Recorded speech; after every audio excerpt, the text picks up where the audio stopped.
So in one of my recent videos, I talked about some ideas for what to include in the discussion chapter. So I shared some ideas for the content and how to organize that chapter. I also mentioned that if there is any rule about the discussion chapter, it is that you have to talk about the literature. You have to comment on the literature, ideally bring in some personal views, and also talk about similarities, differences with the literature, this kind of thing. So position your findings in the literature. And whilst it sounds good and straightforward, in practice what happens is that often as we get to that point, it feels extremely artificial to start with, to talk about, and repetitive, most importantly, to just talk about the same findings all over again, but this time just comment on whether it's the same or different as from the literature that we presented previously.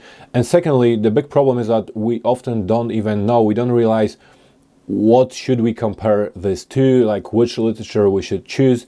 We just kind of lose this general image, being so immersed in our study, being so familiar with the literature, and at this point being so familiar with our own findings, it becomes increasingly difficult to even know what should we comment on. So here in this video I want to share a tip that will help you avoid this situation. The only condition, the only thing is, this tip will only work if you that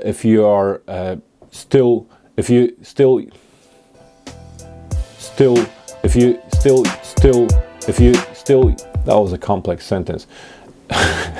If you still haven't analyzed your data, if you still haven't you haven't arrived at any conclusions or findings. So you have done your literature review, you have a good idea of what the literature says, but you haven't had your own findings yet. If you're already past that point and you're just struggling now with what to write in the discussion chapter, do have a look at this other video where I share some ideas, but the tip shared in this video unfortunately will not apply.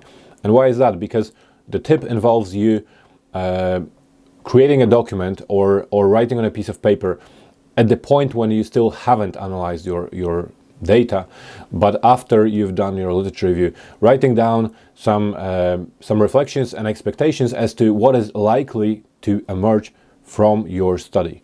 And here a very important point: I don't want you to reflect on what you actually think will emerge, but more what is likely, let's say statistically, based on the literature that you have read. So try to act almost like a computer, as if you're machine learning, and just talk about things that are likely based on that literature. So for example, if I've explored a literature about leadership strategies, I can reflect on what are the most common strategies. So I can say, for example, that the literature mainly focuses on these and these strategies, and therefore it is likely that they will emerge in this study.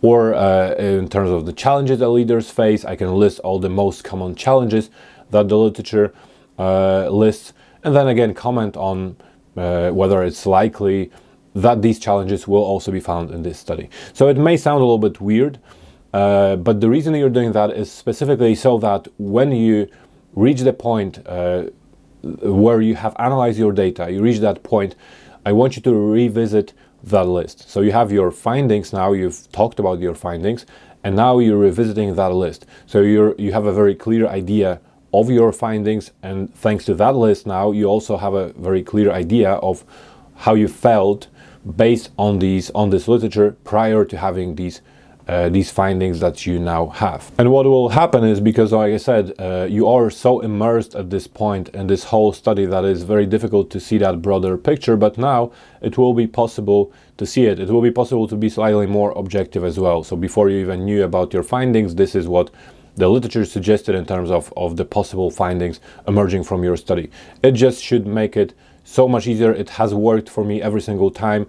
It will make it easier to structure the discussion and actually see whether it's different or the same or even surprising or not surprising. So it's a little thing, but believe me, it really helps. So I hope that you enjoyed this video and learned something new.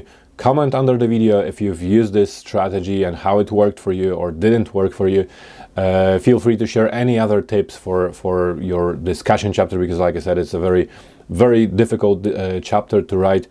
If you're struggling and feel like you need more personalized tailored support, feel free to reach out and arrange a private session with me during which we can talk about your study and any problems that you're facing.